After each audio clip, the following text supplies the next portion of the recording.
دوستای عزیز و مهربونم، سحر هستم، راوی کانال داستان‌های عاشقانه با سحر. ممنونم که با سابسکرایب کردن کانال عضو ثابتی از خانواده گرم و دوست داشتنیمون میشید. جمعی صمیمی از دوستانی مهربون و خوشقلب که در هیچ کانال دیگه‌ای نمیتونید پیدا کنید. روزای اول خیال میکردم تصادف زن و بچه هام یه حادثه تلخ بوده. حادثه‌ای که به قولی حکمت خدا بوده. 1000 بار سر سجاده نشستم و ازش خواستم که حکمت این اتفاقو نشونم بده. التماسش کردم جون منم بگیره تا راحت بشم از این رنج. از این رنجی که لحظه به لحظه داشت این خوره روح و روانمو میخورد. خونه نشین شده بودم. بیزار بودم از عالم و آدم. خیال میکردم چشم خوردیم که زندگیمون توی لحظه زیر و زبر شد. زمان گذشت تا چند ماه قبل به طور اتفاقی پی به حقیقتی بردم که هنوز به درست و غلط بودنش شک دارم. که اگه مطمئن بشم حرفایی که شنیدم راست بوده، قسم میخورم با استوبانی این درد و رنجو به سزای کارش برسونم. به اینجای حرفش که رسید نفس عمیقی کشید و کمی سکوت کرد. لحظاتی بعد ادامه داد: تو برای من خیلی با ارزشی محجبی، خیلی زیاد. اونقدری که دارم انگشتر یادگاری زنمو بهت هدیه میدم، چون میخوام بهت نشون بدم که تو بدون اینکه بچه‌ای به من بدی در حد زن اولا برام با ارزشی.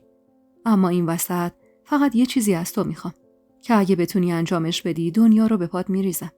اگرم نه هیچ مشکلی وجود نداره. نمیخوام به خاطر این ماجرا اذیت بشی. به هر حال هر جور شده من پی به حقیقت ماجرا میبرم. کنجکاو نگاش کردم. حاجی صداشو پایین تر آورد و گفت: تو این 1 ماه باقی مونده به عروسی میخوام به نعیمه و طلا نزدیک بشی. اونقدر نزدیک که تو رو این دختر خودشون بدونن. مخصوصا طلا. باید اونقدر بهش نزدیک بشی که تو رو به اتاق شخصیش راه بده. جوری بهت اعتماد کنه که راحت بتونی تو اتاقش کند و کاف کنی و اون هیچی نفهمه. چون که من دنبال یه مدرکم. یه مدرک به هم نشون بده با حسابانی نابود شدن زندگیم کی بوده. گیج شده بودم. اصلا نمیفهمیدم حاجی چی میگه. حاجی که انگار از نگاهم متوجه شده بود که من هیچی از حرفاش نفهمیدم گفت: طلا دختر عمه همسر اول منه. محلقه و طلا دوستای دوران بچگی‌ام بودن. سالها قبل وقتی مادرم گفت از ایل و تبار خودش میخواد واسم زن بگیره، محلقه و طلا رو نشونم داد. مادر محلقه تهرونی بود و بعد از ازدواج ساکن تهران شده بودن. مادرم اما بیشتر دلش میخواست من با طلا ازدواج کنم. میگفت این دختر تو روستا بزرگ شده، واسه همینم مطیع‌تر و سربراتر از یه دختر شهریه. اما من دلباخته یه محلقه شدم و با اون ازدواج کردم. بلافاصله بعد از ازدواج ما شانس طلا زد و اون هم شد زن خان. ارتباط بین من و خانم از همون موقع ها شکل گرفت. اما با گذر زمان و بچه دار شدن و دلخوری که بین طلا و محلقه شکل گرفت، رابطه ما کم و کمتر شد. و در نهایت بعد از فوت محلقه، طلا دوباره تلاش کرد رابطه ها رو از سر بگیره. و در حال حاضر تو تنها کسی هستی که من بهش اعتماد دارم. من یه حدسایی میزنم که نمیدونم چقدر درسته. حدس میزنم تو مرگ خانواده‌ام خان و زنش یه جوری دست داشتن. شایدم طلا به تنهایی تو این ماجرا دست داشته. 2 سال بعد از فوت زن و بچه هام من اتفاقی تونستم مرد چوپانی که سر صحنه تصادف رسیده بود و پیدا کنم. شنیده بودم پسر کوچیکم تو راه مریض خونه فوت کرده. میخواستم بدونم قبل فوتش حرفی زده یا نه.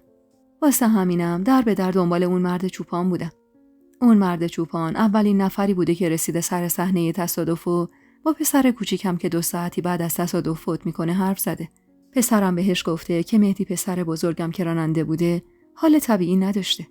بهش گفته حدس میزنه تو غذای مهدی چیزی ریختن. انگار پسر کوچیکم میدونسته که داره نفسای آخرشو میکشه که اون حرفا رو به اون غریبه زده. اون مرد اما از ترس اینکه دردسر گریبان گیرش بشه سکوت کرده. منم با وعده پول تونستم زبونشو باز کنم. با این حرفای حاجی ترس افتاد به جونم و گفتم: خب این چه ربطی به خان و خانواده‌اش داره؟ حاجی نفس عمیقی کشید و گفت: روزی که اون تصادف لعنتی اتفاق افتاد، محلقه و پسرا مهمون خونه خان بودن. خان اصرار داشت وسطی بین یکی از پسرای من و دختر خودش صورت بگیره. مهدی هم بعدش نمی اومد. یعنی بچه‌ها جوری تربیت شده بودن که روی حرف ما حرف نمی زدن. محلقه هم به حساب فامیل بودن، دست رد به سینه طلا نزده بود و برای دیدنش رفته بود. میگفت مونده کینه و کدورت ما هم اینجوری از بین میره. منم اختیار همه چیزو در مورد پسرا به محلقه سپرده بودم. واسه همینم مخالفتی نکردم. اما همون روز اول بعد از خوردن نهار انگار بینشون بحثی پیش میاد. چون قرار بود 3 روز اونجا بمونن تا منم کارامو سبک کنم و بیام اینجا پیششون. اما همون روز اول بلافاصله بعد از نهار همگی از خونه خان بیرون زدن.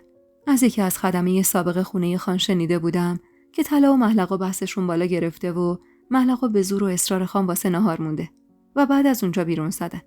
بعدم که تو راه 1 ساعت مونده به تهران تصادف کردن. مهجبین، من ازت میخوام به این خانواده نزدیک بشی. تو وسایلشون یا تو حرفاشون دنبال سند و مدرکی برای این کاری که با زن و بچه من کردن باشی. میخوام به هم ثابت کنی طلا تو این ماجرا نقش داشته. اون وقت شک نکن دنیا رو به پات میریزم. هرچند اگر نتونیم هیچی عوض نمیشه. چون در نهایت من هر طور شده تا توی این قضیه رو در میارم. به سختی آب دهنم و قورت دادم و گفتم بابا استوبانی این اتفاق چی کار میکنید؟ به هم نزدیک شد.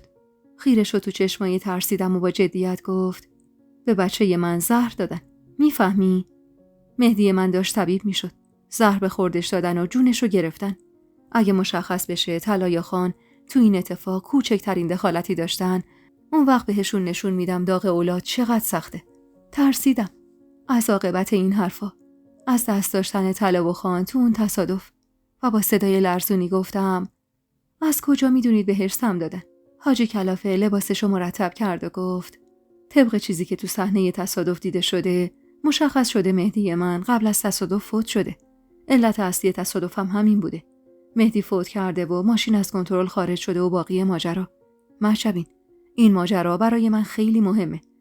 باد به گوشم برسونه حرفی از این اتاق به بیرون درس کرده، رحم و مروت رو کنار میذارم و تا پای جونم برای تلافی این دهن لقی تلاش میکنم. متوجهی چی میگم؟ تو الان زن منی. باید با من تو یه جبهه باشی. من به نعیمه گفتم یه سری چیزا رو تو این 1 ماه یادت بده. نحوه لباس پوشیدن، راه رفتن، غذا خوردن، حرف زدن و از این دست رفتارا. اما تموم اینا فقط و فقط بهونه بوده. من فقط این درخواستو ازش کردم تا راهت به خونه خان باز بشه. تا با طلا و نعیمه صمیمی بشی، بلکه چیزی دستگیرت بشه. نفس عمیقی کشیدم و چشمی گفتم. یعنی راهی جز چشم گفتن نداشتم. اما خودمم میدونستم قرار نیست کمکی به حاجی بکنم. تو بدترین حالت اگه موفق نمیشدم با محمود فرار کنم، بازم تو این موضوع دخالت نمیکردم. چون این موضوع بوی هون میداد. بوی کینه و نفرت و دشمنی. حاجی که خیالش بابت من راحت شد، بوسه‌ای به گونم زد و خداحافظی کرد و رفت. با رفتنش زانوهام سوز شد و روی زمین نشستم. باورم نمیشد کسی اینقدر بی‌رحم باشه که سم به خورده جوون رشید مردم بده. اگه حاجی درست میگفت و طلا و خان تو اون ماجرا دست داشتن، اون وقت معلوم نبود چی به سر خانه آبادی میومد. نمیدونم چرا یهو یاد حرفای نعیم خاتون و محمود افتادم. شب اولی که محمود به اون خونه اومده بود، وقتی از پشت بوم داشتم نگاشون میکردم، حرفاشون رو جسته گریخته شنیده بودم. محمود از جانی بودن خان گفته بود. خیلی واضح به نعیم گفته بود چطور میتونی با یه جانی توی خونه و زیر یه سقف زندگی کنی. پس حتما این قوم ریگی به کفش داشتن و حتما محمود یه چیزایی میدونست. هم دوست داشتم سر از کار خان و زنش در بیارم، هم دلم نمیخواست خودم قاطی این ماجرای وحشتناک کنم. چون حس میکردم ته این ماجراها هر چی باشه اونی که ضرر میکنه منم. به سفارش حاجی فردای روزی که رفت، نعیم خاتون گاری فرستاد بگم.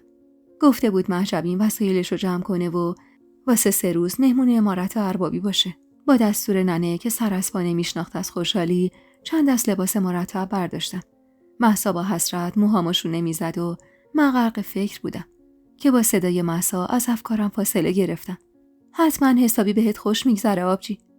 بچه‌ها میگن از نرگس شنیدن خان هر روز گوشت کبابی میخوره. تازه میگن خدم و حشم خونشم غذاهای خوب و عیونی میخورن. خوش به حالت مهجبین. کاش میشد منم باهات بیام. لبخند تلخی زدم و دستشو گرفتم و گفتم دعا میکنم تو این من نشی مهسا. هیچ وقت از سر زور و اجبار سر سفره عقد نشینی. هیچ وقت از لمس مردی که همه میگن بهت محرمه به حد مرگ نرسی. دعا میکنم با عشق و علاقه ازدواج کنی. جوری که نتونی لحظه‌ای دل بکنی و ازش دور بشی. مهسا شونه‌ای بالا انداخت و بی تفاوت گفت عشق بدون پول به چه کار میاد آبجی؟ خودتو گول نزن. این حرفا واسه قصه هاست. پول که باشه هم عشق میاد هم دلبستگی. اما وقتی نباشه همون عشقی که هستم از بین میره. خندیدم و نیشگونی از رو پاش گرفتم و گفتم بزرگتر از دهنت حرف میزنی آبجی کوچیکه. یالا به باف موهامو که قاصد نعیم خاتون خیلی وقت تو حیاط منتظره. کار بافتن موهام که تموم شد از جا بلند شدم و تو آینه کوچیک اتاق نگاهی به صورتم انداختم. ظاهرم حسابی آراسته و مرتب بود و همش تو فکر این بودم که چطور به اون طلای گوشتلخ نزدیک بشم و از زیر زبونش حرف بکشم. بعد با خودم گفتم اصلا گور بابای حاجی و انتقام و طلا و خان. من که اصلا قرار نبود تو اون ده بمونم. من که قرار نبود حتی زن حاجی بشم. من میخواستم با محمود فرار کنم. پس دلیلی نداشت خودم رو درگیر همچین ماجراهایی کنم. قاصد نعیم خاتون زن جوان تقریبا 30 ساله‌ای بود که گویا ندیمه شخصی نعیم خاتون بود. تا منو بغچه به دست دید، جلو دوید و بغچه رو ازم گرفت و با احترام منو به سمت گاری هدایت کرد. از ننه و محسا خداحافظی کردم و قول دادم مراقب خودم باشم و سوار گاری شدم. و تا رسیدم به عمارت همش تو فکر این بودم که یعنی میشه محمودو تو عمارت ببینم و با خودم میگفتم حتمی اونجا راحت‌تر از خونه خودمون میتونم باهاش خلوت کنم. آخه عمارت اربابی اونقدر بزرگ بود و به قول محسا پر از خلوتگاه‌های پنهون و آشکار که شاید میشد برای چند لحظه‌ای با محمود تنها بشم و بتونم 2 کلمه باهاش حرف بزنم. به محضر رسیدن نعیم خاتون به استقبال اومد و با روی خوش ازمون دعوت کرد بریم داخل. میگفت حاجی شخصا سفارش تو رو بهم کرده و ازم خواسته خودم ازت پذیرایی کنم. وارد اتاقش که شدم یاد خاطره تلخ سری قبل افتادم. شرمم میشد از اینکه نعیم خاتون همه جامو دیده بود. نعیم خاتون کاسه پسته و بادومو گذاشت جلوم و با خوشرویی گفت بشین عزیزم، بشین یکم حرف بزنیم. ندیمش که بیرون رفت و تنها شدیم، نعیم خاتون با شوق گفت غلط نکنم محمودم دلباخته شده. با حیرت نگاش کردم و دلهره بدی به جونم افتاد. یعنی محمود دلباخته یکی شده بود. نعیم خاتون همونطور که اون پسته های خندونو با دست از هم باز میکرد آروم گفت اینقدر که بهش اصرار کردم بیا تو مراسم عقد شما بلکه یکی به دلش بشینه که چند روز قبل که رفته بودم دیدنش دیدم غرق فکره. واسه همین سعی کردم زیر زبونشو بکشم و اونقدری بهش پیله کردم که گفت ننه. دلم واسه یه دختر گیسگلابتون چش عسلی رفته. انگار از دخترای همون محله بود. تو کسی رو سراغ نداری اون اطراف که هم موهای بلند و سیاهی داشته باشه هم چشمای درشت و عسلی؟ از شدت شوق و هیجان سرمو پایین انداختم. نعیم خاتون دقیقاً داشت مشخصات منو میداد. هم موهام بلند و سیاه رنگ بود، هم چشمای درشت و عسلی رنگ داشتم. در حالی که سرم پایین بود، آروم گفتم من نه، کسی رو سراغ ندارم. نعیم خاتون که انگار تو ذوقش خورده بود گفت میدونی چیه؟ تو زندگیم تنها آرزویی که دارم سر و سامون دادن محموده. محمود یادگار شوهر خدا بیامرزمه.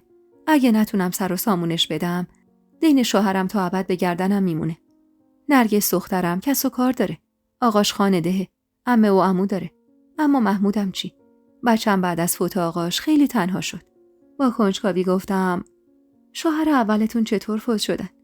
نعیم خاتون آهی از ته دل کشید. مشخص بود هنوزم از لحاظ احساسی به شوهر اولش فکر میکنه. خیره شد به نقش پرده روبروش و نم اشک نشست توی چشماش. حال روزشو که دیدم سری گفتم اگه اذیت میشید نیازی نیست در موردش حرف بزنید. نعیم لبخند تلخی زد و گفت نه جونم. گاهی حرف زدن از اتفاقات تلخ گذشته بار دل آدمو سبک میکنه. و آهسته ادامه داد نعمت پسرمون بود. از بچگی اسمش روم بود. یه جورایی نافوریده هم بودیم. جوری که هیچ کس توی ده جرئت نداشت بیاد خواستگاریم. نعمت جوون قد بلند و خوش قیافه‌ای بود. بچه‌م محمود خیلی شبیه آقاشه. من 13 سالم بود وقتی زن نعمت خدا بیامرز شدم. عاشقش بودم. جونم براش در میرفت. میگفت بمیر، میگفتم چشم. تا وقتی خونه بود چشم ازش نمیگرفتم بس که دوستش داشتم. وقتی خدا محمودو بهمون داد انگار دنیا رو بهمون دادن. نعمت عاشق پسرش بود. بی‌پروا محبتشو نسبت به ما ابراز میکرد. همه چش داشتن به زندگیمون. میگفتن نعیمه چشماش برق میزنه وقتی اسم نعمت میاد. البته که حق داشتن. چون جونم بود و مرد زندگیم. اما انگار خدا این خوشبختی رو واسمون زیاد دید.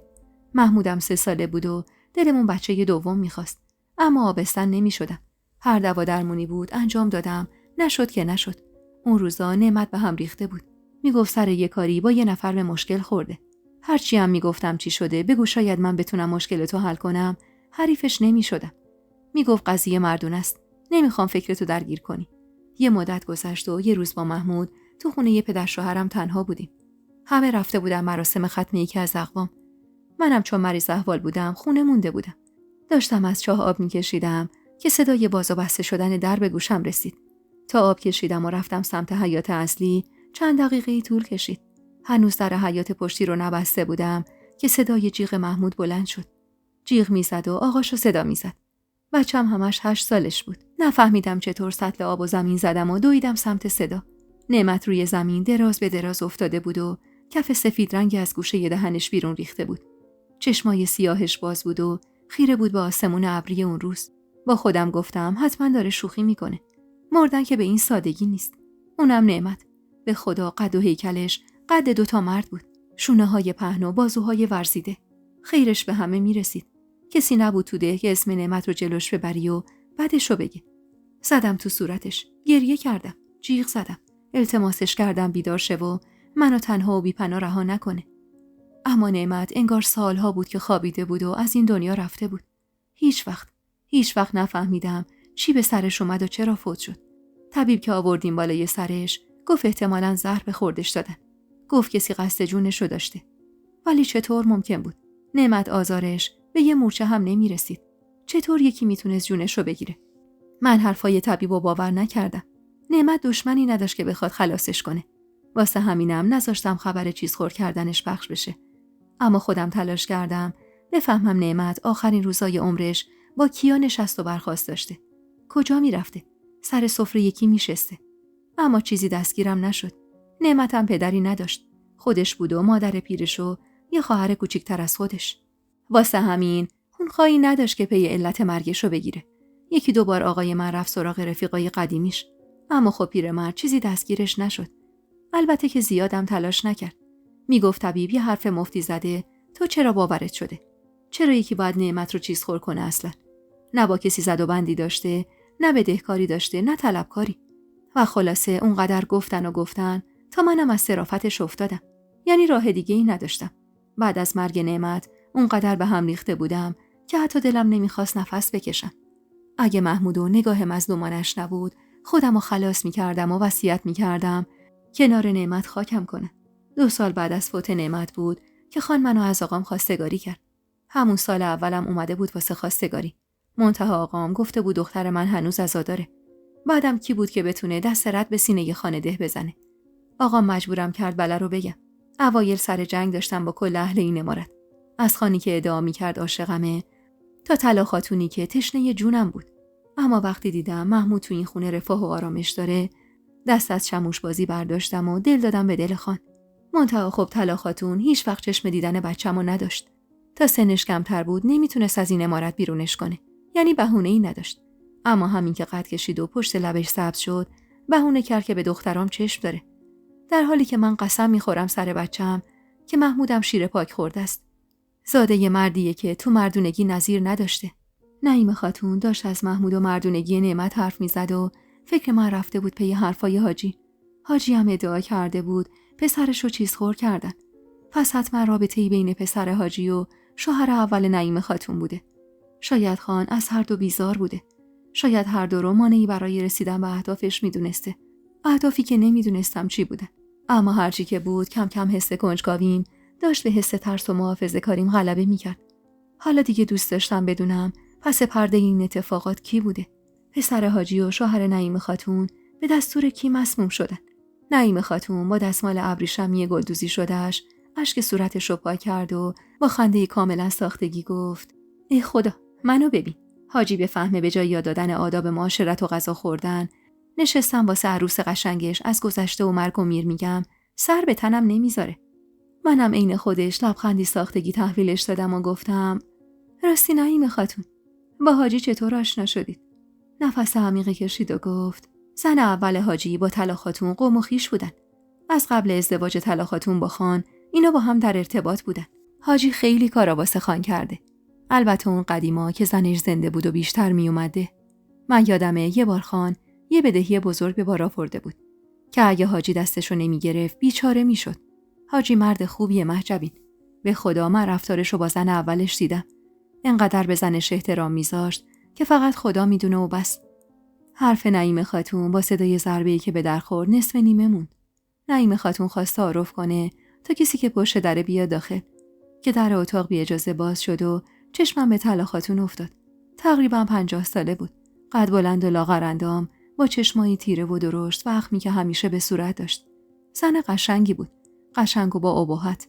جوری که وقتی دیدمش ناخودآگاه بلند شدم و ایستادم و سرمو زیر انداختم. نعیم خاتون با اخمایی در هم گفت: بد نیست قبل از ورود به اتاق اجازه بگیری طلا. این آدابو من دیگه نباید به تو یاد بدم. طلا خاتون بی توجه به حرفای نعیم خاتون جلو اومد. نزدیکم شد و سر تا پامو برانداز کرد و بعد گوشه دامنمو گرفت و گفت: بچرخ ببینم. در حالی که ترس به جونم افتاده بود چرخیدم. هومه کشداری گفت و بعد از سکوتی کوتاه گفت: باید خیلی تلاش کنی تا بتونی جای محلقا رو واسه حاجی پر کنی. محلقا هم زن قشنگی بود، هم با جذبه. و با تأخیر ادامه داد: تو انگشت کوچیکشم نمیشی. موندم حاجی چی دیده ازت که خیال کرده میتونی جای محلقا رو براش بگیری. نمیدونم صدق سر اعتبار حاجی یکم عقلی خودم بود که زبون باز کردم و بدون فکر گفتم: نکنه دوست داشتید شما جای من باشید. خودمم نفهمیدم این حرف چرند و بی‌معنی رو از کجا در آوردم و زدم. اصلا چی شد که جرأت کردم این حرفو بزنم. طلا خاتون بعد از شنیدن حرفم یهو جوری قرمز شد که گفتم خاک بر سر شدی مهجبین. الانه که یه سیلی نثارت کنه و پرتت کنه از عمارت بیرون. با ترس نگاش کردم. نعیم خاتون سری جلو دوید و آهسته گفت: این دختر امانت حاجی طلا. نشنیده بگیر حرفشو. میدونی که حاجی به فهم نامزدش دلگیر شده چی میشه. طلا خاتون با خشم نگام کرد و گفت: تربیتش کن نعیمه. جوری تربیتش کن تا یاد بگیره دهن گشادشو کجا باز کنه و کجا ببنده. تا یاد بگیره حرمت بزرگتر نگه داره. اینا رو گفت و با نفرت رو ازم گرفت و از اتاق بیرون زد. در رو که بست حس کردم جون از تنم رفت. دست به دیوار گرفتم و آروم روی زمین نشستم. نعیم خاتون با تشر گفت: این چه حرفی بود زدی مهجبین؟ کی این حرفو تو سرت انداخته؟ اصلا میفهمی چه حرف زشت و نامربوطی بهش زدی؟ شانس آوردی وساطت منو قبول کرد. وگرنه معلوم نبود چه بلایی سرت میاره. راستش کسی این فکر رو تو سرم ننداخته بود. در واقع خودم داشتم به این ماجرا فکر میکردم. تو ذهن خودم داستانی واسه خودم ساخته بودم. تو خیالاتم طلا عاشق حاجی شده بود و برای حذف کردن محلقا پسرشو مسموم کرده بود و اونا رو راهی کرده بود. اینجوری مطمئن میشد که همشون از بین میرن. نعیم خاتون اما حسابی سرزنشم کرد. میگفت طلا خاتون زن اول خانه. حرفش اگه حرف اول نباشه تو این امارت قطعاً حرف دومه. میگفت نناز به حمایت و ثروت حاجی چون خانم چیزی ازش کم نداره. خلاصه که با حرفای نعیم خاتون حسابی پشیمون بودم از حرفم. اما اونقدر تو ذهنم پر از سوالای بی جواب و ماجراهای مبهم بود که خودمم نفهمیدم چطور همچین حرف احمقانه‌ای زده بودم. اونم به کی؟ به زن خان. موقع نهار که شد ندیمه نعیم خاتون صدامون زد تا بریم تو نشیمن اصلی. همونطور که داشتیم به سمت نشیمن میرفتیم نعیم خاتون تون گفت: حواستو جمع کن مهجبین. با قاشق و چنگال غذا میخوری. موقع خوردن از دهن صدا در نمیاری. لقمه کوچیک میگیری. غذا رو هم آروم آروم میخوری. هرچی هم سر سفره دیدی بر نمیداری. اگرم چیزی لازم داشتی به خودم اشاره کن بهت میدم. اینا رو گفت و در نشیمن رو باز کرد و هر دو وارد شدیم. یه سفره از این سر تا اون سر نشیمن پهن بود و همه سر سفره بودن. همه، حتی محمود. دیدنش ضربان قلبمو به شدت بالا برد. بالای سفره باقرخان نشسته بود. سمت راستش به سر کوچیکش کیومرث و سمت چپش محمود.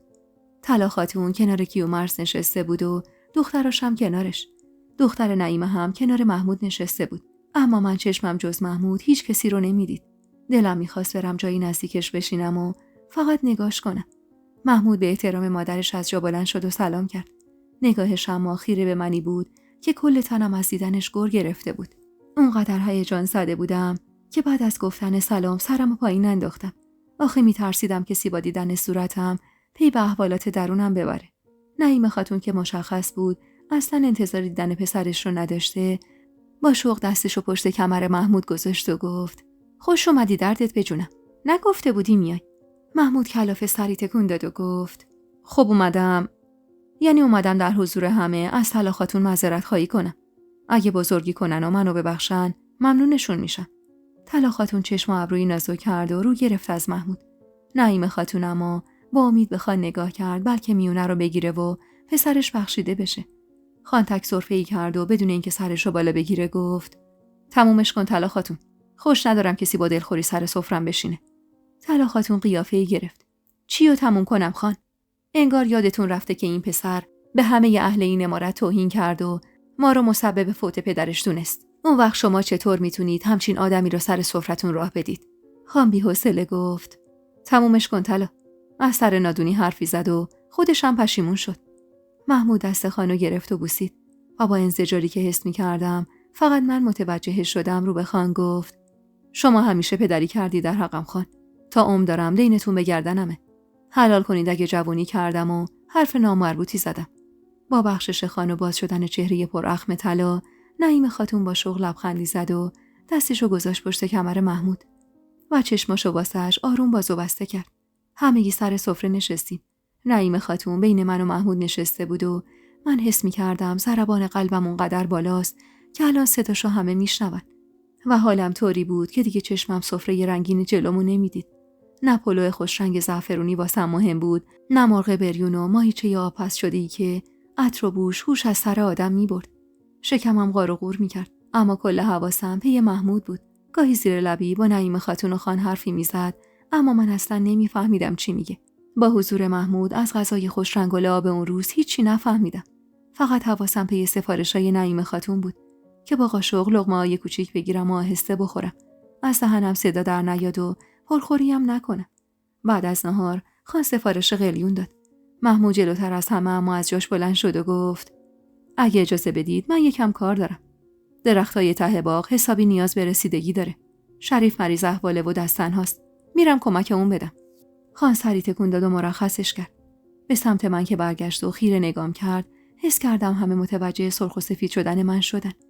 اما از کنارم که رد شد حس کردم سمسمه کرد: بیا ته باغ. سرم پایین بود تا کسی متوجه حال روزم نشه. محمود که بیرون رفت کم کم ما هم قصد رفتن کردیم.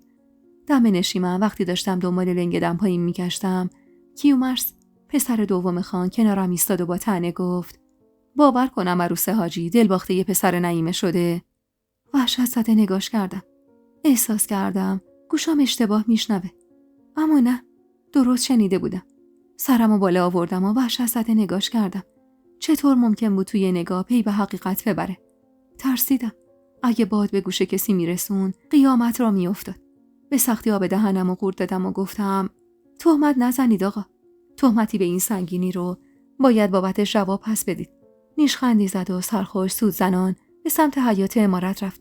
نعیم خاتون که با فاصله از من اومده بود بیرون با تعجب گفت: کیومرث چی میگفت؟ میترسیدم از برملا شدن حقیقت. اونقدر از برملا شدن حقیقت ترسیده بودم که کم مونده بود از حال برم.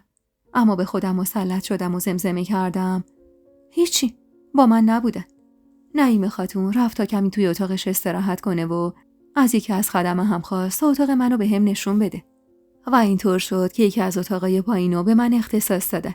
یه اتاق فرش شده با 2 دست لحاف و تشک تمیز، یه پارچه آب و لیوان و چند تا کاسه آجیل و نخود کشمش. مشتی آجیل برداشتم و از پنجره اتاق که به حیاط پشتی عمارت باز میشد نگاهی انداختم. حیاط که نمیشد گفت، در اصل باغ بود، پر از درختای سر به فلک کشیده سایه‌دار و همینطور به ثمر نشسته و میوه‌دار. یادم 1-2 ساعتی از خوردن غذا گذشته بود و دیگه کم کم سر و صداها کم و کمتر شده بود. از طرفی دلم میخواست برم دیدن محمود و از طرف دیگه به شدت میترسیدم دستم رو بشه. مخصوصا با حرفی که کیومرث خان زده بود، دیگه جرئت نداشتم پامو از اتاق بیرون بذارم. تو حال هوای خودم بودم که ضربه‌ای به در خورد. سری از جا بلند شدم. 4 قدمو انداختم سرم و در اتاقو باز کردم. دختر جوانی جلوی در بود که مشخص بود از خدمه خونه است. تا منو دید دستشو جلو آورد و کاغذی گذاشت کف دستم و بی حرف دوید و رفت. با تعجب برای لحظاتی به کاغذی که کف دستم گذاشته بود نگاه کردم و یهو با چیزی که به ذهنم خطور کرد قلبم شروع کرد به تون تون زدن. در اتاقو بستم و لای کاغذو باز کردم. درسته، خودش بود. محمود واسم نامه فرستاده بود. دستخطشو میشناختم. تو اون کاغذ اینطور نوشته شده بود: تو اتاقک ته باغ منتظر دیدن صورت عین ماهت هستم مهجبینم. دوستت دارم. لبخند نشست به لبم. هر بار میگفت دوستت دارم انگار جونی به جونم اضافه میشد. انگار وجودم پر از شوق و هیجان میشد. کاغذ رو به لبم نزدیک کردم و بوسیدم و بعد روی قلبم گذاشتم و کمی همونجا پشت در نشستم تا از شدت هیجانم کم بشه. چند ثانیه بعدم از جا بلند شدم. هیچ آینه‌ای توی اتاق نبود که بتونم نگاهی به خودم بندازم. به سختی از تو شیشه پنجره دستی به صورتم کشیدم و ترسیده بیرون رفتم. هم هیجان دیدن یارو داشتم، هم ترس برملا شدن راز بینمون. رازی که اگه برملا میشد، معلوم نبود چه بلایی سر من و خانواده‌ام و حتی محمود بیاد. آخ که اگه کسی میفهمید، قطعاً اونی که آسیب میدید من بودم. حاجی حتی بعدش میومد کسی یه تار موی زنشو ببینه. پس اگه میفهمید در نبودش، زنش با یه مرد جوون نامحرم اینطور وعده و قرار میذاره، اون وقت عجیب الوشایی به پا میشد. چون این مسئله ناموسی بود و شوخی بردار نبود. اما دل مگه این حرفا حالیش بود. بی اختیار پی حرف دلم رفتم. به سمت باغ رفتم. نعیم خاتون واسم تعریف کرده بود که باغ بزرگی پشت عمارته و از دری که تو حیاط عمارت به اون قسمت باغ راه هست، یه باغ پر از درختای انگور، گیلاس، سیب، هلو و چند درخت سایه‌دار دیگه است. وارد باغ شدم و سرکی به اطراف کشیدم. از لای شاخ و برگ درخت‌ها اتاقک کوچیک ته باغ رو دیدم و آخ نگم از وقتی که اون اتاقک رو دیدم از شوق دیدار محمود پرواز کردم به سمتش. جلوی درش که رسیدم چند تا نفس عمیق کشیدم تا به هیجانم غلبه کنم و بعد تقی به در زدم و انگار محمود پشت در منتظرم بود که هنوز ضربه اول رو کامل نزده. در اتاقک باز شد و کسی مچ دستمو گرفت و منو کشون داخل. تا به خودم بیام منو چسبون به دیوار و سری منو بوسید. حس می کردم نفس کم آوردم. انقدر از این کار محمود شوکه شده بودم که توان هیچ عکس العملی رو نداشتم. چند ثانیه بعد که رهام کرد از شدت شرم حتی نمیتونستم سرمو بالا بگیرم. شرم از این که من از این بوسه لذت برده بودم. این که ته دلم میخواستم این بوسه ممنوعه تا ابد ادامه داشته باشه. اما صدایی از اون ور تو سرم میگفت تو زن شوهرداری محجبین. حاجی بو ببره، محمود کوچکترین نظری بهت داره، اول تو رو از بین میبره، بعدم به خدمت محمود میرسه. اصلا این کار گناهه. بودن تو کنار مردی که بهش نامحرمی و بوسیدنش همه گناهه. حتی اگه پای حاجی هم وسط نباشه. از وحشت اتفاقی که هنوز نیفتاده بود، اشک نشست روی گونه‌ام. محمود پشیمون از کار هیجانی که انجام داده بود، با محبت دستمو گرفت و گفت: غلط کردم. ببخشید. به خدا هر کاری کردم از شدت دوست داشتم بوده، قربونت برم. غلط کردم. تو رو خدا. خواهش میکنم گریه نکن. و دست گذاشت روی گونه‌ام و آروم آروم اشکامو پاک کرد. با این کارش حالم دگرگون شد. از یه طرف دلم میخواست خودمو عقب بکشم. از یه طرفم دلم نمیخواست. دوست داشتم با دستاش صورتمو بیشتر نوازش کنه. اما تو همون حال و هوا از اسمی که کنار اسمم گذاشته بودن خجالت میکشیدم. از حاجی که حقش نبود زنش بهش اینطور نارو بزنه. محمود اما حالا که سکوت و چشمای بسته منو دیده بود، انگار دوباره دل و جرأت پیدا کرد و این بار نه از روی هیجان، بلکه به خاطر دیدن حال و هوای من میخواست پا رو فراتر بذاره. سرشو نزدیک گردنم آورد که به سختی نه خفی از ته گلوم گفتم و خودمو عقب کشیدم. با این حرکت من محمود سری کنار رفت و تازه اونجا بود که متوجه حال خرابم شد و مجبورم کرد بشینم و با ملایمت گفت: ببخش جونم. از بس قشنگی، خصوصا با این موهای بافته شده و این ابروهای نقش شده. صورتتم که سرخاب سفیداب زدی و منو از خود بیخود کردی. آخه تو که نمیدونی من چقدر دوست دارم. جونم به جونت وصله. هر نفسی که میکشی من خدا رو بابت شکر میکنم. انقدر دوست دارم که از خدا خواستم اگه قرار نیست به هم برسیم جون منو بگیره. چون این مردی که جلو روت میبینی بدون تو هیچه. از شرم نگاهمو به زمین دوختم. من بلد نبودم همچین حرفایی بزنم. اما خب از شنیدنش، اونم از زبون محمود، حسابی حالم خوب شده بود.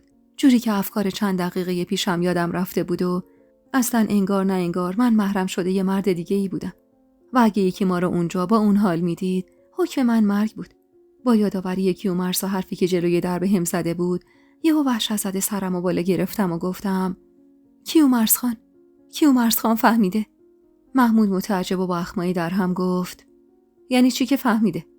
چی رو فهمیده؟ با بغض ماجرا رو براش تعریف کردم. گریه‌مو که دید دوباره خودش رو به هم نزدیک کرد. دست دور کمرم انداخت و علنا منو گرفت تو بغلش. و من برعکس وقتایی که حاجی لمسم می‌کرد، یهو دلم گرم شد. گرم به بودنش، به حمایت کردنش، به اینکه چی میشد این آغوش تا ابد برای من باز میشد. محمود وقتی دید تقلایی برای دور شدن ازش نمی‌کنم، منو به خودش نزدیک‌تر کرد و زیر گوشم نجوا کرد. هول نکن عزیزم. هر چی گفته حرف مفت بوده. خواسته یه دستی بزنه ببینه تو چی میگی. اگه باز چیزی گفت، تون برخورد کن باهاش. بگو یه بار دیگه بهم تهمت بزنی، همه چیو بخوان میگم. ترسیده گفتم تعقیبم نکرده باشه. بوسه‌ای به سرم زد و دوباره حال منو دگرگون کرد و در همون حال زمزمه کرد نترس جونم، من کنارتم. اما من میترسیدم. قد مرگ از برملا شدن این راز میترسیدم. اما خب وقتی محمود میگفت من کنارتم، تا جهنمم دلم میخواست باهاش برم. محجبی، میدونی وقتی فهمیدم قرار 2-3 روزی بیای مهمون عمارت اربابی بشی چه حالی داشتم؟ با خودم گفتم باید برم و از خان و طلا معذرت خواهی کنم تا بذارن 2-3 روز محجبینم رو با خیال راحت ببینم. غرورم و زیر پام گذاشتم به خاطر تو محجبین. البته واسه یه لحظه دیدن تو من حاضرم جونمم بدم. غرور که جای خود داره. حرف میزد و با سرانگشت پشت دستم و نوازش میکرد. دستش اما اونقدر داغ بود که حس میکردم داره پوستم و میسوزونه. دلم نمیخواست از بغلش بیرون بیام. دلم میخواست تا قیام قیامت همونجا بمونم. حاضر بودم به خاطر این عشق آتیش جهنمو به جون بخرم. محمود نفس عمیقی کشید و گفت حاجی قبل از مراسم عروسی میخواد عقدتون رو ثبت کنه. ما باید قبل از ثبت عقد فرار کنیم. دست کنیم و حاجی عقد رو ثبت کنه دیگه نمیشه فرار کرد. با تعجب گفتم چرا؟ بوسه‌ای به پشت دستم که تو دستش بود زد و گفت عقد که ثبت بشه تو رسما میشی یه زن شوهردار و اون وقت دیگه اهمیتی نداره که شرع و دین میگن تو بله نگفتی و زنش به حساب نمیای. چون همه چیز ثبت شده و قانونم به همون استناد میکنه و ما اگه بعدش فرار کنیم و دست حاجی به همون برسه حکم جفتمون مرگه. وقتی گفت جفتمون تنم لرزید. من حاضر بودم بمیرم ولی خاری به پای محمود نره. محمود ادامه داد میریم شهر. یه شهر خیلی دورتر از اینجا. جایی که دست هیچ کسی به همون نرسه. فقط باید چند روزی به من مهلت بدی. 1-2 ملک پدری به نامم هست. باید اونا رو بفروشم چون قطعا به پولش نیاز داریم. به احتساب خودم کمتر از 2 هفته دیگه باید منتظرم باشی. قبلش بهت خبر میدم و بعد شبونه از راه پشت بوم خونه یاقات میای پیش من.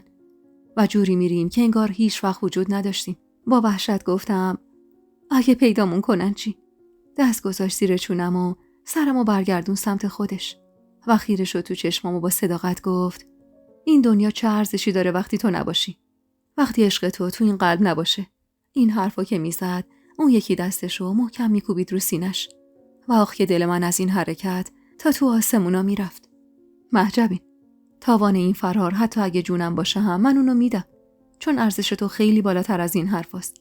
کیلو قند تو دلم آب میشد انگار. لبخند بی اختیار روی لبم نشست و چالگونم که هویدا شد. محمود خم شد و عمیق چالگونم و بوسید و بیقرار گفت شب بیام دیدنت. لب کسیدم و گفتم میترسم. من نمیخوام به این راحتی از دستت بدم. نمیخوام ته این ماجرا مرگ باشه. میخوام تهش رسیدن باشه. زندگی با عشق باشه. میخوام تهش تو باشی. مردی که قد جونم دوستش دارم. میخوام مراقب خودت باشی چون واسه یه روز نمیخوامت. من تو رو واسه کل عمرم میخوام.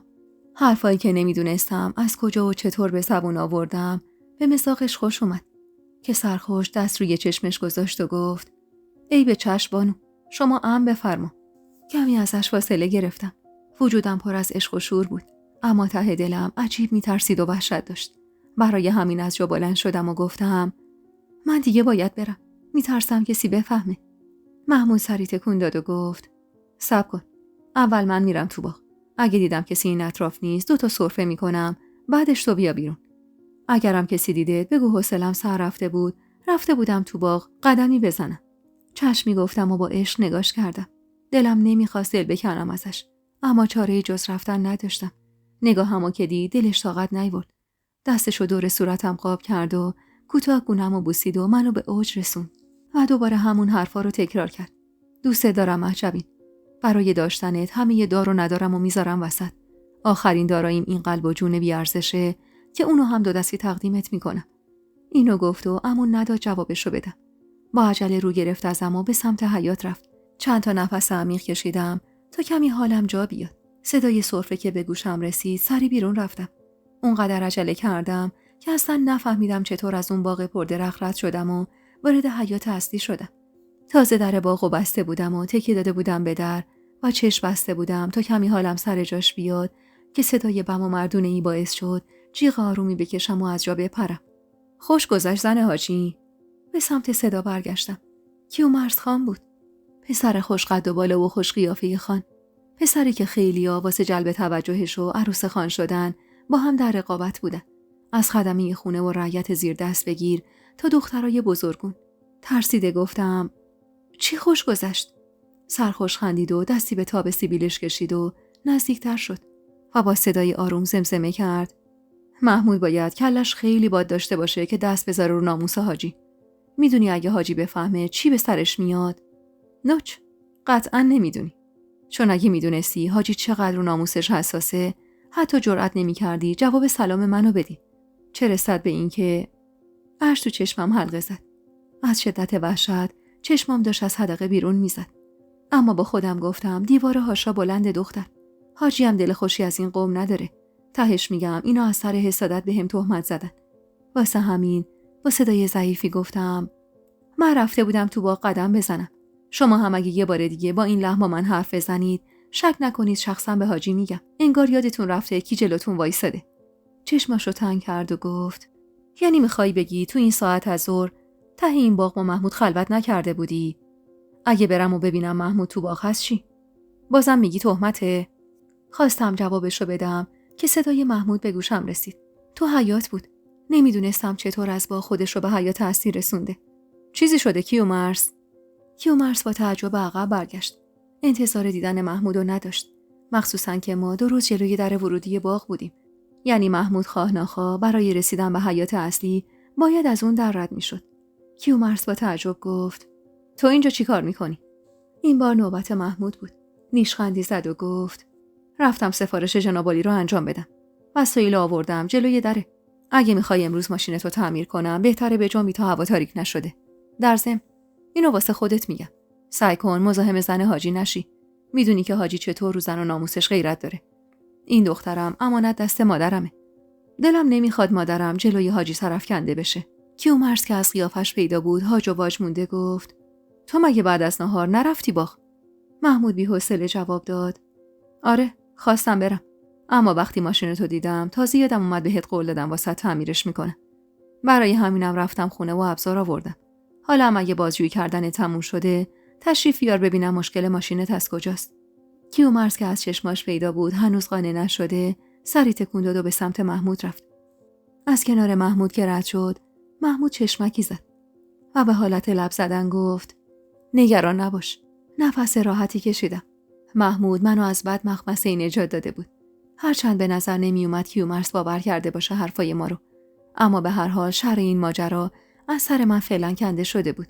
یعنی امید داشتم کیومرث بی خیال شده باشه و پاپی این مسئله نشه. از که شد نعیم خاتون اومد سر وقتم. تلاش میکرد به قول خودش رفتارای اشرافی رو یادم بده. از نحوه نشستن و بلند شدن تا غذا خوردن و حرف زدن و خندیدن، حتی مدل نگاه کردن و ایستادن. گاهی از کاراش خندم میگرفت و گاهی خسته از این همه فشار دلم میخواست جیغ بکشم. نعیم خاتون میگو وقتی میخوای بخندی نباید صدای خندتو کسی بشنوه، نباید دندوناتو کسی ببینه. خنده رو در حد لبخند میدونست. تازه همونم میگو باید دستتو جلوی دهنت بگیری. موقع راه رفتن میگفت باید قدماتو جوری برداری انگار داری روی تشک نرم راه میری، جوری که انگار زیر پات سفت نیست. ملایم و خانومانه. هر چیزی رو که میگفت اول خودش انجام میداد، بعد از من میخواست ازش تقلید کنم. به هر سختی بود آموزشای اون روز نعیم خاتون تموم شد. هرچند میگفت بازم باید باها تمرین کنم تا حاجی خیالش راحت بشه که میتونه سوگلی جوونشو با خودش به مهمونی عیون و اشراف تهرونی ببره. و آخ که خبر نداشت کل فکر و ذهن من پی پسرش بود. حاجی رو میخواستم چیکار؟ غروب نشده همراه نعیم خاتون رفتیم سری به باغ بزنیم. هوا دیگه کم کم خنک شده بود و نعیم خاتون شنل خودش رو روی شونه ها انداخته بود. زیر یکی از درختای سایه‌دار نشستیم و زنی برامون میوه و قلیون و چای آورد. خوب که دقت کردم محمود رو ته باغ دیدم. حواسش به یه درختا بود. با دیدنش اونقدر هول کردم که چای جلوم رو داغ داغ و تلخ سر کشیدم و اشکی که از داغی چای روی گونم نشسته بود و با دست پای کردم و سعی کردم نگاهمو از محمود بگیرم. مثلا حواسم پی تعریفای نعیم خاتون از زندگیش با خان بود، اما چشمم پی محمود بود که داشت با باغبون عمارت بحث میکرد. نعیم خاتون که تازه متوجه پسرش شده بود با شوق نگاهی کرد و گفت الهی مادر براش بمیره. بچم دل باخته شده. به خدا از وقتی فهمیدم از خوشحالی انگار رو ابرا سیر میکنم. بهم گفته بعد از عروسی شما دختری که میخواد و نشونم میده. دلم میخواد طبق طبق خلعتی بفرستم واسه عروسم. دلم میخواد محمودم یه زندگی خوب داشته باشه. آخه بچم تو این سالها خیلی اذیت شده. خیلی جاها خودشو، خواسته هاشو غرورشو زیر پا گذاشته واسه خاطر من و زندگیم. بعد از این اما نوبت منه. نمیذارم اخمی به صورت خودشو عروسکش بیاد. بعدم دستشو جلوی دهنش گرفت و در حالی که میخندید با شوق گفت آخه به دختری که پسند کرده میگه عروسک. دل تو دلم نیست هرچه زودتر عروسکی که دل و دین بچه‌مو برده ببینم. دنیا رو به پاش میریزم اگه لبخندی به لب بچه‌م بیاره. با خان شرط کردم، گفتم عروسی که واسه پسر خودت گرفتی باید واسه بچه منم بگیری. والا مگه بچه من چیش کمتر از پسر خانه؟ نعیم خاتون حرف میزد و من با خودم میگفتم محجبین، اگه حاجی اون روز تو رو نمیدید، اگه چند دقیقه زودتر از خونه بیرون میرفتی، حالا به جای قرار پنهونی با محمود و این همه استراب و دلهوره با دل خوش باهاش خلوت میکردی. نعیم خاتون بهترینا رو برات فراهم میکرد و دیگه لازم نبود ترس فرار رو به جون بخری و هر شب با ترس بخوابی. محمود که تازه از دور ما رو دیده بود دستشو با پارچه‌ای تمیز کرد و به سمتمون اومد. 4 قدم و جلو کشیدم و رضایت رو تو چشمای نعیم خاتون دیدم. آخه توی همین 1-2 روز 1000 بار گفته بود که حاجی دوست نداره کسی تار مویی از تو ببینه. تو هم واسه این که دلشو به دست بیاری به حرفش گوش بده. محمود سلامی کرد و با تعارف مادرش کنارمون نشست. نگاهش هم زیر چشمی به من بود. نعیم خاتون با شوق گفت دردت به جونم مادر. داشتم به محجبین جون میگفتم بچم عاشق یه عروسک شده. چشم به هم بزنی حاجی اومده و دست عروسشو گرفته و برده. اون وقت نوبت تو رخت دامادی به تنت ببینم. 7 شب و 7 روز میگم این امارتو برات ریسه ببندن. یه عروسی واسط بگیرم، پیر و جوون تا سالها حرفشو بزنن پسرم. محمود نیشخندی زد. میدونی که از مراسمات شلوغ خوشم نمیاد ننه. اصلا شاید من دلم خواست دست عروسکمو بگیرم و بی مراسم با یه خطبه ساده ببرمش خونم. اینو گفت و خیره شد به من. از شدت هیجان دلم میخواست جسارتشو داشتم تا سرمو بالا بگیرم و نگاش کنم. قلبم تون تون میزد، جوری که حس میکردم صداش به گوش همه میرسه. نعیم خاتون که تو دنیای دیگه‌ای سیر میکردم اما اخ میکرد و گفت چی میگی واسه خودت؟ مگه میخوای زن بیوه ببری خونت؟ دختر بیچاره 1000 جور آرزو داره. محمود خندید و دست دراز کرد و از جلوی من قندونو برداشت. و من با دیدن اون لبخندش دلم میخواست دوباره زیر گوشم حرفای عاشقونه بزنه و منو به اوج ببره. دلم میخواست تو آغوشش رها بشم و تا ابد ازش جدا نشم. محمود در حالی که قندی تو دهنش میذاش سرخوش گفت هول نکن ننه. هرچی خیره همون پیش میاد. اول بذار حاجی رو سر و سامون بدیم، بعد واسه من هر کاری دوست داری انجام بده. البته اگه تا اون موقع اتفاق بدی نیفته. به هر حال حاجی سنش بالاست. یهو دیدی قلبش طاقت هیجان عروسی رو نداشت. نعیم خاتون نگاه تندی به محمود انداخت و زیر لب گفت میفهمی چی میگی؟ دنبال دردسری پسر؟ محمود از جا بلند شد. مشتی انار دون شده برداشت و ریخت دهنش و گفت نه دردسره که دنبال منه. اما تو قصه نخور. من بلدم چطوری شرش رو از سرم کم کنم. اینو گفت و چشمکی زد و سود زنان ازمون دور شد. نعیم خاتون با شرمندگی گفت محجب اینجا، تو رو خدا از حرفای محمودم ناراحت نشی یا؟ امروز اومد جلوی همه از خان و طلا خاتون معذرت خواهی کرد. واسه همین یکم به هم ریخته است. جوونه دیگه، غرور داره. دلش نمیخواسته جلوی ما دست خانو ببوسه و منت اون زنیکه رو بکشه. یه وقت از حرفایی که زد چیزی به حاجی نگی یا؟ لبخندی زدم و واسه اینکه خیالش رو راحت کنم گفتم من هیچ حرفی نمیزنم نعیم خاتون. شما خیلی حق به گردن من دارید. منم دنبال شر و دعوا نیستم. کلاً اهل حرف آوردن و بردن نیستم. اصلا نگران نباشید. نعیم خاتون نفس راحتی کشید و تاریک شدن هوا رو بهونه کرد و هر دو به سمت حیاط اصلی رفتیم. شام اون شب کباب بره‌ای بود که بوش آدمو مست میکرد. نعیم خاتون میگفت خان به افتخار حضور تو اینطور تدارکی واسه شام دیده. یادم ظرف غذا رو که جلوم گذاشتن اولین چیزی که واسش حسرت خوردم این بود که ای کاش ننه و مهسا و پسرا هم بودن. ما آرزوی خوردن یه آبگوشت با 2 تیکه گوشت داشتیم، اما خان واسه 1 نفر مهمونش یه بره کامل رو کباب کرده بود. سر سفره شام محمود انگار به عمد رفته بود روبروم نشسته بود.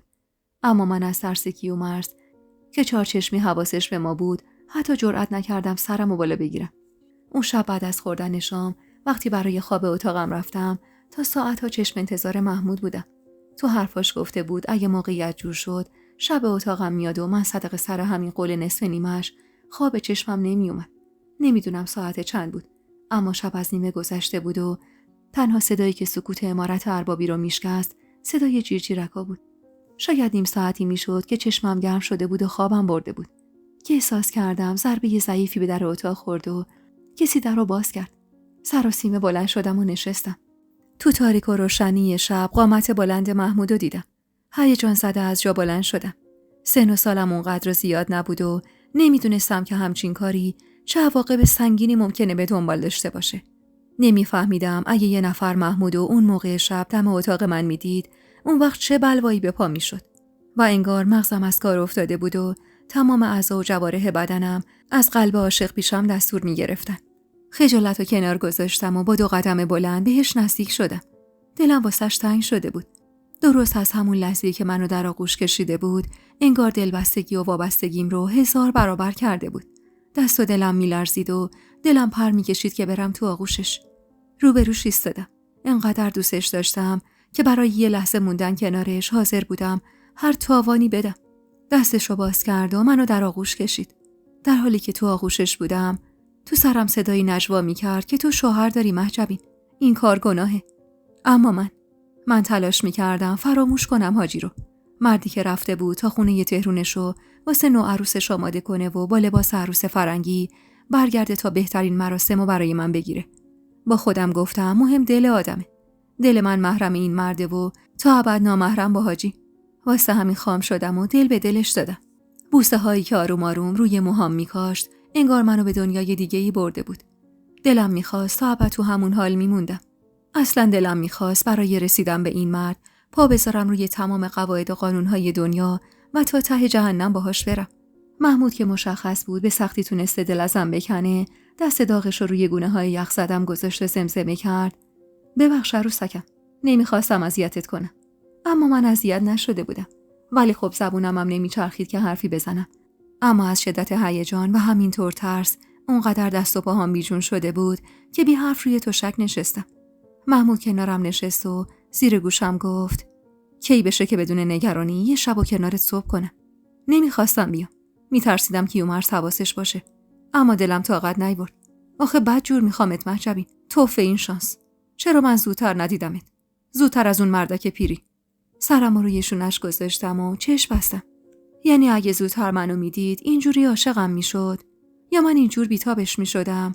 شایدم چون عشق بین ما ممنوعه بود اونقدر پرشور و هیجان بود واسمون. اون شب ما تا قبل از گرگومی شدن هوا 1 ساعتی فرصت داشتیم تا کنار هم باشیم، تا از عشق ممنوعه‌ای که بینمون شکل گرفته بود سیراب بشیم. عشقی که انگار تو ذره ذره وجودم نشسته بود و رهایی ازش ممکن نبود. بی اغراق من برای مردی که انگشتای دستمو میبوسید و در حال ستایش کردنم بود حاضر بودم جونمم فدا کنم. برای مردی که موهامو عین جواهری نوازش میکرد و وجودمو ستایش میکرد. هوا داشت گرگومیش میشد و اتاق کم کم داشت روشن میشد. با بلند شدنش منم سر ایستادم و روبروش قرار گرفتم. موهای بلندم و پشت گوشم انداخت و زمزمه کرد: عاشقتم، عاشق بند وجودت. خیلی زود از اینجا میریم. جایی دور از این آدما زندگی جدیدی رو شروع میکنیم و هرگز نمیذارم دست اون مردک پیری بهت برسه. دلم نمیخواست بره، اما ترس از برملا شدن راز بینمون باعث شد خودم راهیش کنم. بهم قول داد فردا شب زودتر بیاد پیشم و بیشتر پیشم بمونه. اما من میترسیدم.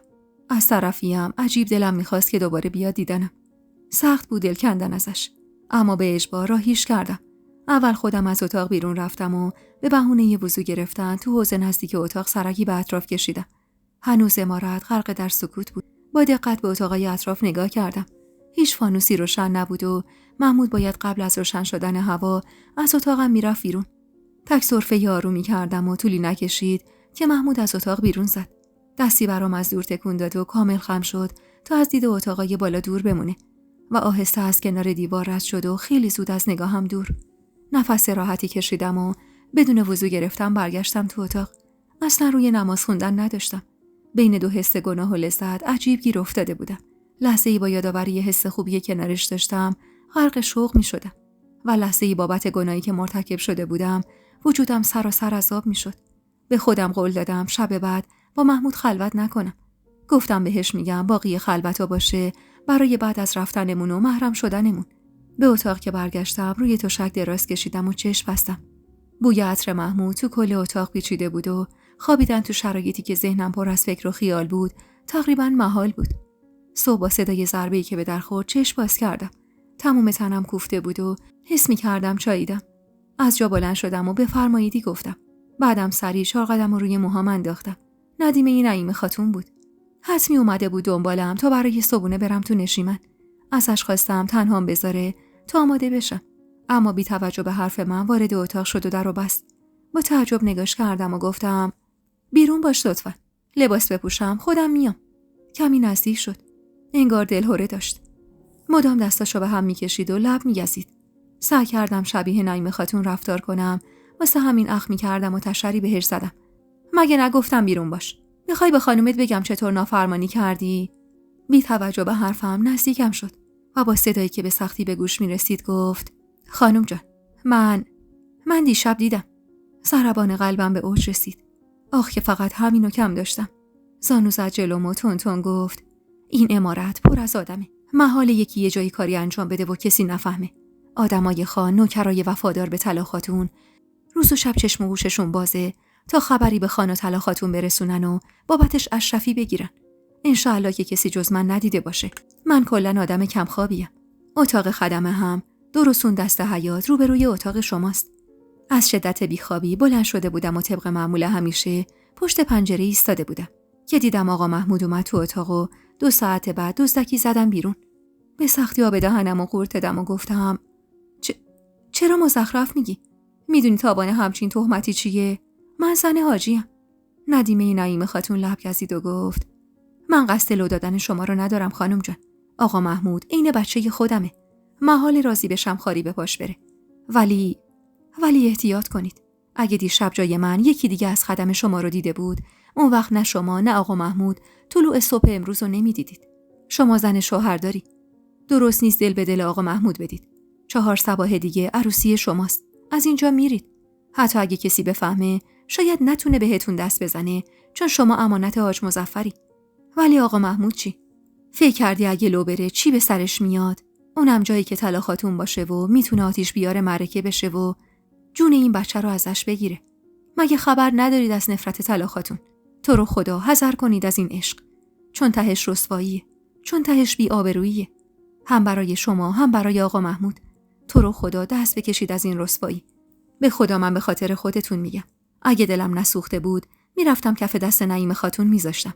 ولی به خدا که زبون من قرصه. راز شما پیش من میمونه. فقط خواهش میکنم. التماستون میکنم. شما دست رد به سینه آقا محمود بزنید. اون مرده. چشمش به بر روی شما افتاده و دل باخته. شاید تو این شرایط عقلش نتونه جلوی احساسشو بگیره. اما شما میتونی. اسم یه مرد دیگه روی شماست. مردی که با ثروتش میتونه بهترین زندگی رو براتون فراهم کنه. خونه و زندگیش 100 برابر اینجا مجلله. خدم و حشمش از شمارش خارجه. اگه حاجی بو ببره و این نامزدی به هم بخوره تا ابد حرف مردم پشت شماست. رسواییش میمونه واسه شما. نکنی تو رو خدا. مکسی کرد و با تردید ادامه داد. من حاجی رو خیلی سال میشناسمش. از وقتی نعیم خاتون زن خان شد و من شدم ندیمش. حاجی اگه بفهمه شرش فقط دامن شما رو نمیگیره. شرش گردن کل طایفتون رو میگیره. به خدا من از دیشب تا حالا خواب به چشمم نیومده. تا وقتی که دیدم آقا محمود از اتاق شما بیرون رفت، همش پشت پنجره بودم. همش دلنگرون بودم. اگه ترس از رسوایی و فهمیدن اهل خونه نبود، همون موقع می اومدم در اتاقتون و مانع این دیدار می شدم. به خدا هرچی میگم از سر دلسوزیه. الانم نگران این که دیشب بین شما چی گذشته. خواهش میکنم فقط به یه سوال من جواب بدید. رومسیا خانم جان. اما دیشب تو این اتاق فعل حرومی که صورت نگرفته. محجب این خانم جانم. عزیزکم. منم جای مادر دخترم. شب عروسی حاجی ازت دستمال میخوادا. شهرا نندازی گردن خودت و خونوادت. از شدت شرم حتی نمیتونستم سرمو بالا بگیرم و تو دلم به خودم لعنت میفرستادم که چطور اینطور پام لغزیده بود و دلم میخواست زمین دهم باز کنه و من برم داخلش. هرگز فکر نمی‌کردم کسی محمودو دیده باشه. همش با خودم میگفتم باز خدا را شکر که فقط ندیمه نعیم خاتون محمودو دیده، وگرنه به قول خودش ما طلوع صبح رو نمیدیدیم. اصرارش برای جواب دادن رو که دیدم، واسه اینکه خیالش راحت بشه نه ضعیفی گفتم. هاجر خانم نفس آسوده‌ای کشید و زیر بازومو گرفت و با محبت گفت بلند شو دخترم، بلند شو لباس عوض کن، باید بریم واسه صبونه، همه منتظرن. از منم دلگیر نشو، منم جای مادرت. به خدا هر چی گفتم از سر دل نگرانی بود. والا هنوزم میترسم آدم نااهلی شما رو دیده باشه. ناز کردم شر این ماجرا از سرمون کم شه، با پای پیاده برم امامزاده ی ده بالا. بیرمق از جا بلند شدم. فکر و خیالم ما عین خوره داشت مغزمو میخورد. باید یه جوری به محمود حالی میکردم که دیگه سمت من نیاد. با خودم گفتم خدا داره بهت هشدار میده مهجبین، اما تو عقلت نمیرسه و کار خودتو میکنی. زیر لب از هاجر خانم تشکر کردم، اما حتی روی نگاه کردم به چشماشو نداشتم. تندی لباس عوض کردم و همراهش از اتاق بیرون زدم. سر سفره صبونه محمود با فاصله کمی روبروم نشسته بود. منم کنار نعیم خاتون نشسته بودم. اما حواسم بود که محمود چند باری به بهونه نون و مربا گذاشتن جلوی مادرش، اونا رو جلوی من گذاشت. من اما نه لقمه‌ای از گلوم پایین میرفت، نه حتی جرأت داشتم سرمو بالا بگیرم. اونقدر حالم خراب بود که نعیم خاتون متوجه شد و سفره صبونه که جمع شد و نشیمن کم کم خلوت شد، منو کشون سمت خودش و زیر گوشم گفت تو چت شده دختر؟ رنگ به صورت نداری. لب گزیدم و اشک نشست روی گونم و گفتم ببخشید، من هیچ وقت از تنم دور نشدم، واسه همین دلم واسش تنگ شده. و تو دلم خودم رو سرزنش کردم که اینقدر دروغ میگم. من تو اون یه روز حتی لحظه‌ای به ننم فکر نکرده بودم، چه برسه به دلتنگی.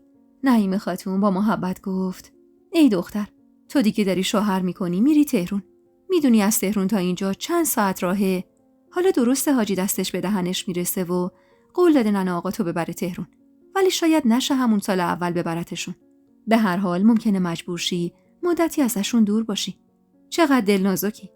من هم سن و سال تو بودم وقتی زن نعمت خدا بیامرز شدم. یادم همون شب اول تو مراسم عروسیمون ننم با زنموم چنان دعوایی کردن که اون سرش ناپیدا.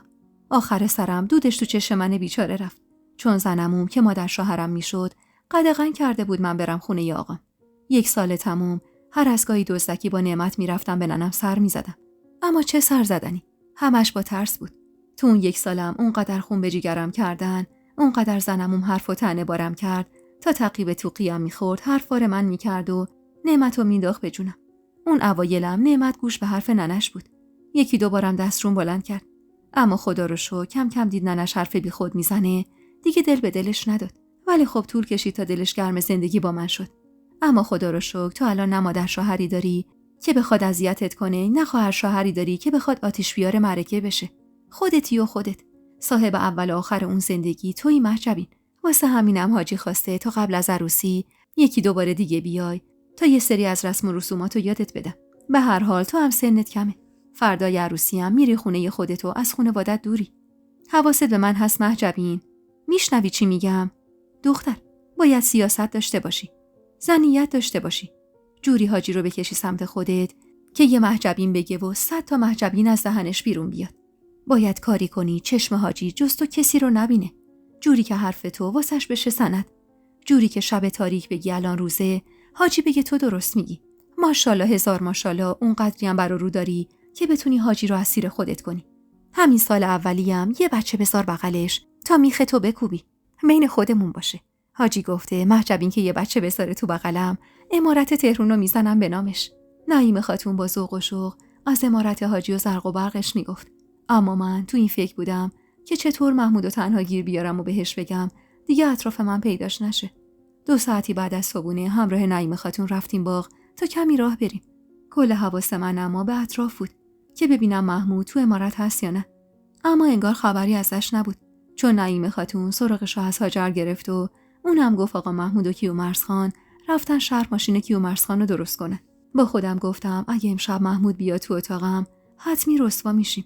واسه همین تو فرصتی که نعیم خاتون برای استراحت به اتاقش رفته بود، هاجر رو تنها گیر آوردم و با خجالت گفتم میشه شما با آقا محمود حرف بزنید؟ و بهش بگید سمت اتاق من نیاد. میترسم کسی ما رو ببینه. هاجر خانم با محبت گفت آفرین دخترم، کار درست همینه. خدا رو شکر که به نصیحت‌های مادرانم گوش دادی. دوبار که اومد و اخم و تق کردی بهش و از خودت روندیش، حساب کار دست اونم میاد. اینجوری یواش یواش دل میکنه ازت. درستش هم همینه. آفرین بهت که نصیحت مادرانه منو گوش کردی. دم غروب بود که محمود و کیومرث خان رو دیدم. کنار نعیم خاتون نشسته بودم و داشتم به دو زنی که داشتن تو حیاط عمارت مشک می‌زدن نگاه می‌کردم که از دور چشمم به ماشین کیومرث خان افتاد. ماشین تو حیاط ایستاد و محمود و کیومرث خان ازش پیاده شدن. سرمو پایین انداختم جوری که نگاهم به نگاه محمود نیفته. کیومرث خان لبه یه تخت نشست و با طعنه رو به نعیم خاتون گفت به سلامتی، عروس حاجی اینجا موندگار شده. نعیم خانم پشت چشمی نازک کرد. محجبین مهمون منه. فردا به سلامتی برمیگرده خونشون. البته باز دم عروسی میاد. البته که حاجی خیلی رو نامزدش حساسه و 1000 بار سفارششو کرده که کسی از گل نازک‌تر به نوع عروسش نگه. کیومرث پوزخندی زد. حاجی زیادی واسه رعیت هزینه نکرده. نصف این هزینه رو میکرد بهترین دختر تهران رو بهش میدادن. لازمم نبود کسی بهش نشستن و پا شدن و خوردن و پوشیدن یاد بده. آخه رعیت جماعت و چه به زندگی عیونی تو امارت حاجی. بغض گلومو گرفت. جوری با حقارت حرف میزد انگار من آدم بی‌ارزشی بودم. نعیم خاتون دست روی زانوم گذاشت و با غرور گفت پس ببین حاجی تو وجود یه دختر رعیت چی دیده که حاضر شده انقدر بالاش خرج کنه. رعیت و خان نداره کیومرث خان. اصالت تو وجود آدم است. وگرنه کم نداشتیم خانزاده بی‌لیاقت و رعیت با لیاقت. کیومرث با شنیدن حرف نعیم خاتون انگار حساب کار دستش اومده باشه از جا بلند شد و رفت.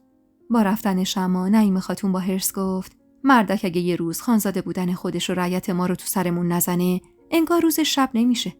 تو کجا بودی مادر؟ با این پسر کجا رفته بودی؟ محمود نشست لبه یه تخت و قلب من به لرزه در اومد و خودم رو جمع و جور کردم و نگاهمو دوختم به قالی زیر پامون که گفت ماشینش خراب بود رفتم باهاش شهر. شما چه خبر؟ نعیم خاتون گفت وا از کی با کیومرث رفیق شدی که واسه تعمیر ماشینش همراهیش میکنی؟ محمود که مادرش رو بی جواب گذاشت نعیم خاتون ادامه داد فردا محجبینو خودت ببر تحویل ننش بده. اومدنی با گاری اومده باد به گوش حاجی برسونه نامزدش رو سوارگاری کردیم تلخی میکنه. ماشینم که داده دستت گذاشتی یه گوشه خاک بخوره که چی؟ ازش استفاده کن. خب محمود چشم میگفت و دوباره نیم نگاهی به هم انداخت. سنگینی نگاهش رو کردم اما از سر ترس جرئت نداشتم حتی زیر چشمی نگاش کنم.